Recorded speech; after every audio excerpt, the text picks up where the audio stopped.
Video ini hanya untuk mereka yang punya logika. Bagi yang tidak punya logika, skip aja. Para pendukung Anies Baswedan nampaknya sedang sumringah karena Presiden Jokowi hadir di balapan Formula E 4 Juni lalu. Jokowi bukan saja hadir, bahkan memuji-muji Formula E. Mereka misalnya bangga sekali dengan apa yang disampaikan Jokowi di saat jumpa pers bersama Anies. Jokowi menyebut Formula E sebagai perhelatan masa depan. Dia mengatakan balapan ini sesuai dengan tren otomotif beberapa tahun ke depan. Saya kira ini event masa depan karena kita tahu nanti akan ada pergeseran ke pemakai mobil listrik, kata Jokowi. Jokowi juga datang mengunjungi pembangunan sirkuit Formula E. Saat berkunjung itu, Presiden Jokowi berkeliling meninjau dengan menggunakan mobil golf yang dikendarai Anies. Foto-foto kedekatan keduanya saat perjumpaan itu ramai dibahas di media sosial. Saat hari H, Jokowi membuka acara balapan, ikut menonton sampai habis, dan memberikan piala pada para pemenang. Ini semua membuat para pendukung Anies berbunga-bunga. Dan sekarang tiba-tiba saja berkembang narasi di kubu Anies bahwa sebenarnya Jokowi tidak pernah berseberangan dengan Anies. Mereka berdua pada dasarnya bersahabat. Jokowi sebenarnya sangat mendukung Anies dalam perjalanan karirnya. Untuk menggambarkan image yang mereka bangun tentang kedekatan Anies dan Jokowi, saya ingin merujuk pada sebuah tulisan loyalis Anies, Fahad Pahdepi. Saya sebenarnya juga merujuk pada tulisan di Facebook Fahad ketika saya berkomentar soal gagalnya balapan Formula E. Tapi sekarang saya merasa kembali perlu merujuk pada tulisannya karena dia bisa dianggap sebagai satu dari sedikit sekali pendukung Anies yang pintar. Kebanyakan juru bicara Anies sering terkesan asal bicara. Fahad tidak begitu. Logika dia lebih jalan. Walau sayangnya karena dia harus mendukung Anies sementara Anies sulit dibela, argumennya sering jadi terkesan mengada-ada.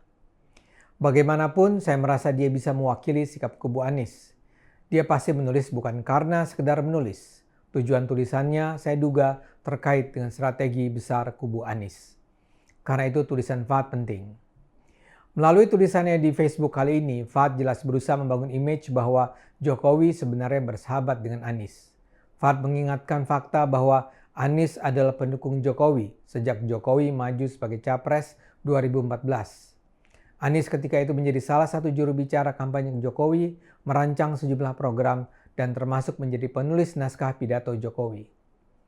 Anies pun diangkat sebagai Menteri Pendidikan dan Kebudayaan oleh Jokowi. Itu dianggap sebagai bukti kepercayaan Jokowi terhadap Anies. Anies kemudian diganti di tengah jalan, kata Fahad, bukan karena prestasinya buruk, melainkan karena ketika itu Jokowi harus memberi kursi buat wakil Muhammadiyah dalam kabinetnya. Muhammadiyah mengajukan nama Muhadjir Effendi yang adalah mantan rektor Universitas Muhammadiyah Malang selama 16 tahun. Posisi paling pas bagi Muhadjir tentu saja adalah Menteri Pendidikan. Anies dengan mudah diganti karena ia tidak mewakili partai politik atau ormas manapun. Jadi kata Fahad, Anies diganti bukan karena soal kemampuan. Ia diganti karena Jokowi harus menjaga stabilitas politik. Bahkan Fahad menganalisis bahwa diberhentikannya Anies dari kursi menteri bisa jadi agar Anies bisa melaju menjadi calon gubernur DKI pada 2017.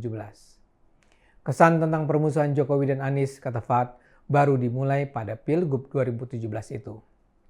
Itu pun sebenarnya harus dilihat sebagai kemarahan para pendukung Jokowi, bukan kemarahan Jokowi. Pendukung Jokowi saat itu dalam Pilgub 2017 mendukung Ahok yang sudah mereka pilih pada Pilgub sebelumnya pada 2012. Para pendukung Jokowi makin marah karena Anies didukung Gerakan 212, FPI, GNPF MUI, dan lainnya. Menurut Fahad sebagai kandidat, Anies sulit menolak dukungan. Dari situlah Anies mulai dicap sebagai tokoh yang menggunakan politik identitas, politisasi agama, sampai-sampai kena isu intoleransi dan Arabisasi. Fahad kemudian berkisah bahwa selama menjabat sebagai gubernur DKI, hubungan Anies dan Jokowi sangat baik. Konon diceritakan bahwa masih ada pertemuan-pertemuan rutin antara Jokowi dan Anies di istana. Jokowi juga mendukung berbagai program yang dikerjakan Anies, mulai dari penyelesaian MRT sampai pembangunan stadion baru di Jakarta. Kini menjelang Pilpres 2024, karena nama Anies mencuat di papan atas survei, para pendukung Jokowi makin tidak terima, kata Fahad. Anies terus dihajar. Inilah yang mengakibatkan Anies terkesan berlawanan dengan Jokowi. Padahal itu kelakuan sebagian pendukung Jokowi saja. Kelakuan partai politik rasa buzzer, tulis Fuad. Maka ketika ternyata Jokowi sekarang mendukung Formula E, semua kalang kabut, kata Fuad. Denial, tidak terima. Aslinya Jokowi dan Anies baik-baik saja. Keduanya ingin berbuat yang terbaik bagi bangsa ini. Begitulah kira-kira tulisan Fuad. Tulisan Fuad itu sendiri mengandung banyak cacat faktual. Misalnya soal pemberhentian Anies dari posisi menteri. Itu memang terjadi karena Jokowi menilai Anies tidak memanage kementeriannya dengan baik. Bahkan kabarnya ada nepotisme. Jadi Anies diganti bukan karena kebutuhan untuk mengakomodasi muhajir. Juga soal dukungan kelompok FPI dan kawan-kawan. Yang berinisiatif lebih dulu untuk mendekat adalah Anies. Ketika kubu Anies tahu bahwa dukungan terhadap mereka rendah sebenarnya, mereka mengubah strategi dan meminta dukungan kepada kelompok-kelompok Rizik dan kawan-kawan. Tapi oke lah, kita abaikan dulu cacat fakta sejarah semacam ini. Yang lebih penting apa yang hendak dituju oleh tulisan Fuad. Seperti saya katakan, tulisan Fuad sangat mungkin tidak sekedar mencerminkan pandangan pribadinya. Tulisan Fuad sangat mungkin menunjukkan strategi besar kubu Anies. Dengan membaca tulisan Fuad, saya menduga Anies sedang berusaha mendekati Jokowi. Tulisan Fuad ini ditujukan bukan pada masyarakat umum, apalagi pendukung Jokowi. Tulisan ini dibuat agar pendukung Anies bisa menerima kedekatan junjungannya dengan Jokowi. Anies sedang merapat ke Jokowi. Dan ini hampir pasti berhubungan dengan pemilihan presiden 2024. Ada beberapa kemungkinan. Saat ini yang paling kuat peluangnya untuk maju sebagai capres menurut survei adalah Anies, Ganjar, dan Prabowo. Ganjar paling populer, dan Jokowi sebagai presiden yang dicintai rakyatnya nampaknya mendukung Ganjar. Masalahnya Ganjar belum tentu bisa maju karena ia kemungkinan besar tidak akan didukung PDIP yang memilih memajukan nama Prabowo Puan. Dia harus maju dengan dukungan partai-partai lain. Jadi ada dua skenario. Kalau Ganjar tidak bisa maju, Anies akan berusaha memperoleh dukungan Jokowi untuk melawan Prabowo. Anies sudah tidak bisa lagi mengandalkan pemilih Muslim konservatif sepenuhnya. Dia membutuhkan karisma Jokowi yang akan berdampak pada dukungan loyalis sang presiden kepada diri Anies. Kalau ternyata yang maju 3 orang, termasuk Ganjar, kedekatan Anies dengan Jokowi akan tetap bermanfaat. Paling tidak suara Jokowi tidak akan berpusat pada Ganjar sendiri. Yang penting, sekarang Anies harus menyulap image-nya. Dari musuh kubu Jokowi menjadi sahabat Jokowi. Tapi ada satu lagi kemungkinan yang tidak boleh diabaikan. Bagaimana kalau ide perubahan Undang-Undang Dasar bisa dilaksanakan sehingga Jokowi bisa maju untuk ketiga kalinya?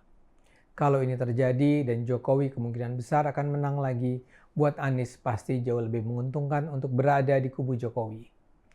Anies bisa saja berharap jadi calon wakil presiden atau menjadi bagian dari lingkaran kekuasaan Jokowi. Ini semua memang masih spekulatif. Tapi kalau tidak, apa dong yang mendasari alasan tiba-tiba saja Anies membangun image bahwa dia bersekutu dengan Jokowi? Ada pendapat? Yang jelas, terus gunakan akal sehat, karena hanya kalau kita gunakan akal sehat, negara ini akan selamat.